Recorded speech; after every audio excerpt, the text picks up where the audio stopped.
Greetings and welcome to FactionMasters Season 4. Tonight we're going to be looking at a second round game, Game 7, a match between Eerie playing the Fallen Kingdom and Shmeebee playing the Crimson Order. I am joined by Cherez, who's going to be helping me on the commentary. Yeah, no, thanks for having me. And thanks for coming along. So this match, we got two sacrifice factions, two factions that maybe like to take things slow, but maybe don't have to. Do you have any keys to the game here, or expectations on what each player is going to try to do? In terms of players, Navy is a relatively new player from last year, but they are an incredible player. I played them in the last year, or not this Tide Hat tourney, but the one before this. She's an incredible. Also, I had the pleasure of playing their Crimson Order, and they are very good at it. As you can see, they made it to the second round. As well as Eerie, I have never played them specifically, but I know that they're incredible players.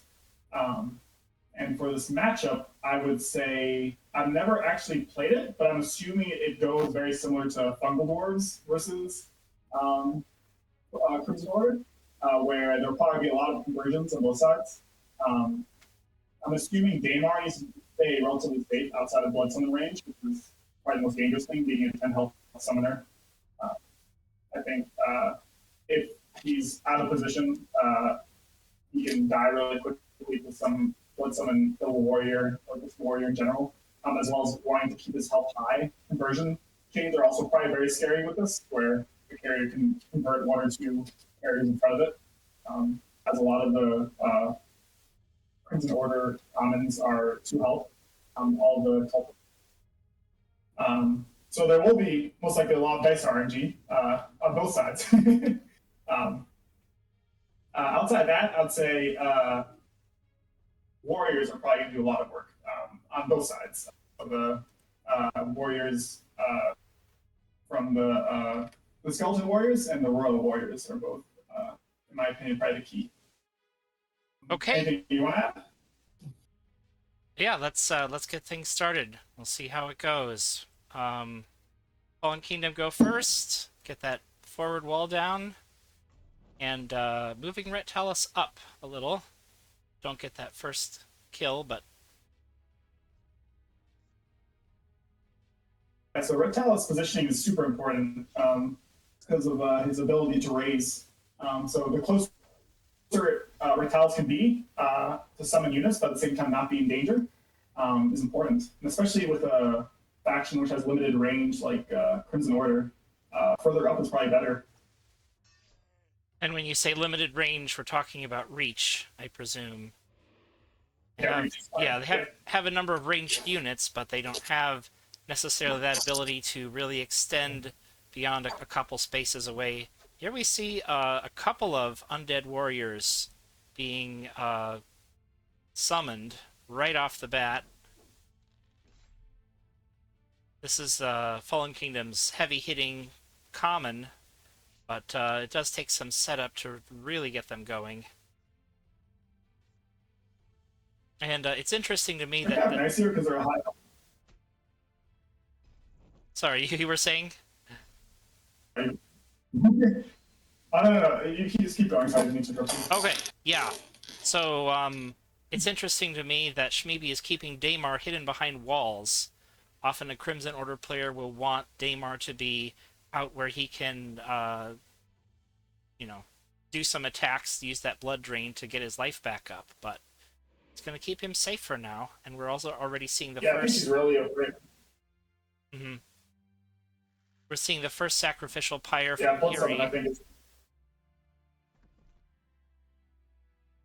This is the sacrificial pyre getting some boosts. Try to heal up Reptalis. I don't normally see Fallen Kingdom players use it this early, but it could be that his hand is just a little bit awkward.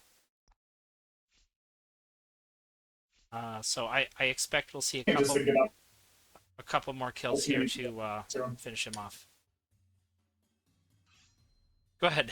Yeah, I think it was just a good. Sorry. I think it was probably like you said, it was either clogging the hand or he just saw it was potentially an easy way to get at least 3 health back on Rhett. But he missed, or they missed the last attack on the priest, sadly. But even so, they're going to get at least 5 health. That's incredible. Reptiles will be back to full now.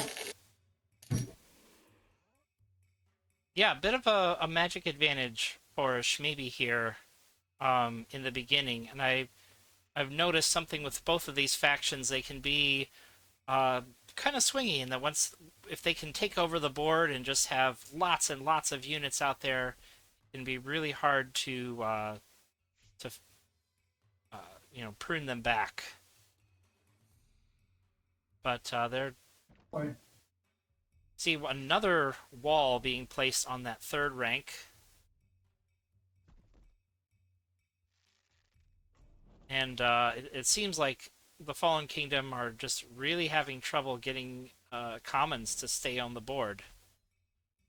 Although that was interesting there. Shmeebee had a chance to juice up that Royal Warrior for some more dice and didn't go for it, keeping Daymar at a relatively safe health total with 8.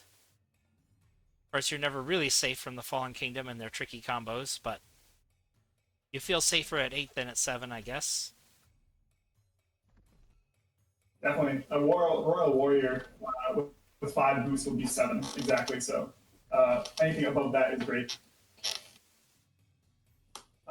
Also, your stream is not working currently for me.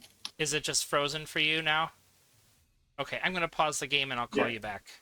Okay, does it look better now? Yeah, thank you. Good. I'd say it's relatively even right now.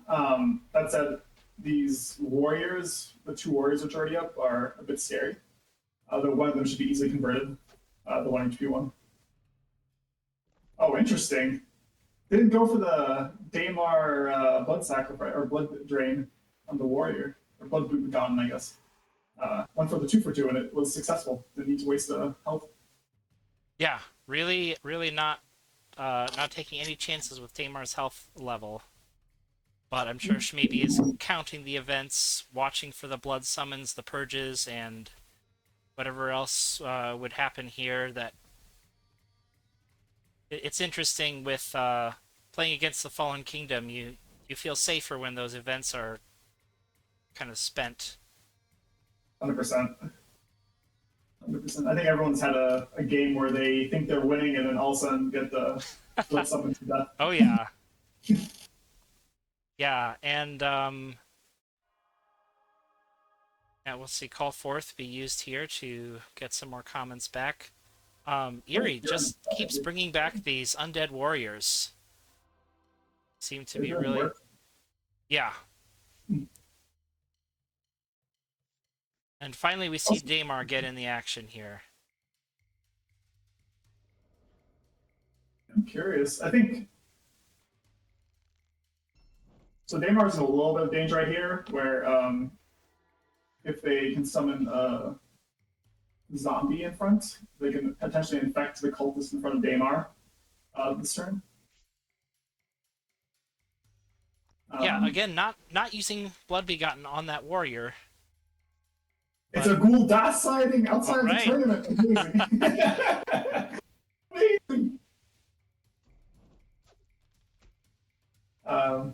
So for people who don't know, Guldas has 10 health in the tournament currently, and it's doing a lot of work where I think Fallen Order has almost a 60% win rate currently in Division A in the Plaid Hat tourney. Just because the more health you give to Guldas, the more damage you can do.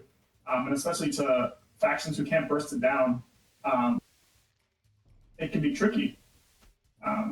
Like here, you do 2 damage, but now it has 2 more damage on, or 2 more attack on it. I think we'll see a death right here, though. Oh, and really nice to roll the magic symbol on that to just bring back that same devout cultist. But I think Goldas is not going to be long for this. Oh, he survived. He survived. Actually, but with 1 health. Oh no, never mind. I The spoke too transfuse soon. screwed The me. transfuse. This is how I feel when I play against the Crimson Order. I was like, oh yes, my unit survived. Oh no, it didn't. That was actually quite the risky play by Shmeebee because if they did not get the cultist roll, they would have had no defense for Daymar this turn. Um, That's true.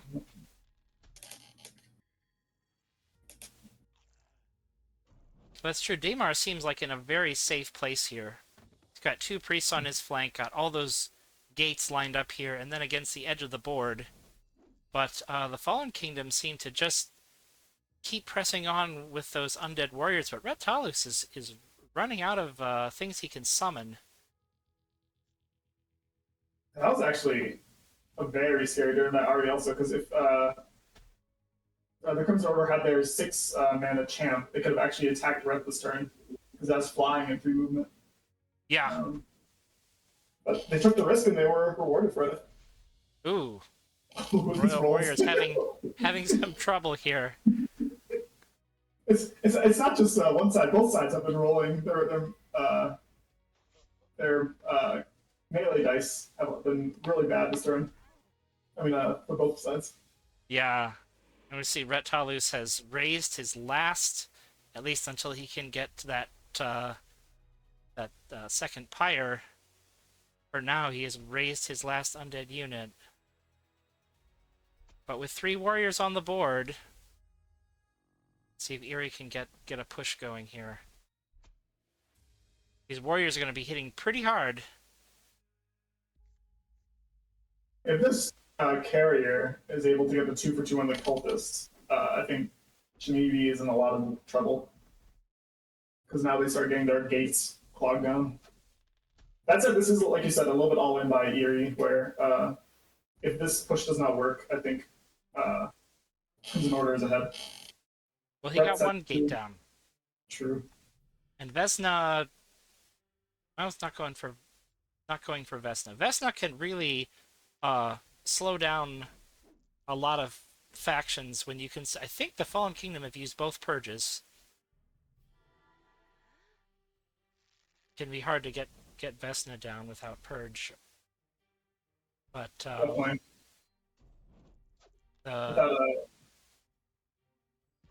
yeah, the conversions are really doing work here. And it's just this big mass of bodies here protecting Daymar. Reptalus is out of raises. I never thought about this matchup, but Ares doing a great job. These warriors just get so much boost because of how low HP all these cultists are. So it's almost guaranteed boost every turn. Because you're going to kill something against Crimson Order. Yeah, and protecting the warrior here, you get enough boosts, they actually survive to the next turn even. Yep. That's a nice archer movement, blocking the gate spot.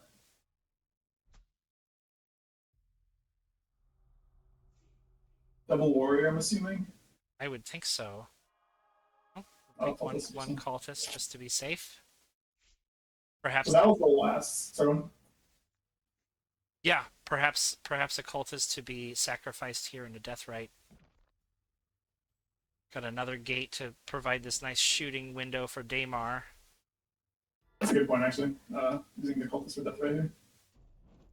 No, it's not doing it, I guess. But he does have a couple to block the gap. Oh, yeah, nice. It's just not doing it here. No transfuse to finish it either. All right, here's our second Fallen Kingdom champion. Are we going to see all 3? So you never really see more than 1 usually, but against Crimson Order, you get so much magic. It makes sense to absolutely more than 1. Dragus is my personal favorite Crimson Order unit because if you use its ability, you get rid of basically bad dice rolls where you're guaranteed to roll 4 damage or more. That's true. That's true. There's not many that can say that. You're insulating yourself from the bad dice. Exactly. But these warriors, they're just running out of gas here. It's like, and Ret has not gotten his Ooh, second fire yet. that. Mm. Interesting. Using the death right to take Retalis to the brink. That's an interesting play. I'm not sure if that's worth it or not. I guess any damage helps. Also, there's this the last fire. Yeah, Pyre and Blood Summon. It doesn't really have a pathway to Daymar, but you want to get a lot of bodies on the board with this last Blood Summon if you can. Even using up Dragos' life points a little bit to get him out here. Yeah. Outside of assassination, Blood Summon's really good for just summoning units if you don't have the magic for it. Yeah. Which is here.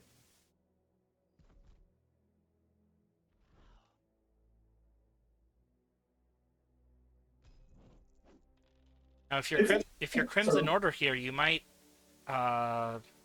just not even attack, just to avoid putting points on that pyre. Oh, I was gonna say, if she had one more death right, you could move the Doom Cultist up and just end the game here. But I think she might. They could have actually went for a play of attacking their own cultists for the last, but they went against it. Didn't want to. Yeah. Yeah, that maybe didn't think of it, or just kind of want to play. Oh, this could be it right here. Ah. Oh, that's such a cool play. Is that, so they did. Oh, to boost its health. There we go. There we go. Very nicely done. Very clever. With the two priests really making sure that Vesna can get the job done. I like it. It's a very interesting ending. And it validates the use of right on that cultist earlier. Get him to 1, and then one more does the job. No, what a sick play by Shmeebee to end it. This was at a point where the Crimson Order were almost decked out, low on magic, low on hand. I mean, Sekhmet be a long time to get up to 7 to get her out. The Fallen Kingdom not super high on cards, but with as many as boosts as would have been on the Pyre, could have possibly staged a comeback. So really good job by Shmeebee to finish it off. Any final comments? No, well played by both. I never expected how good warriors are in this matchup. I was assuming they would go more for carrier and just try to go for as many infections as possible. But the warriors seem to do a great job. Well played by both players. Great win by Shmeebee, and like you said, if the Pyre was able to go off, I think this could be anyone's game. So great job closing it out when they had the chance. All right.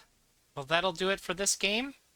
Thanks to all our viewers for tuning in, and we'll see you next time for more Faction Masters.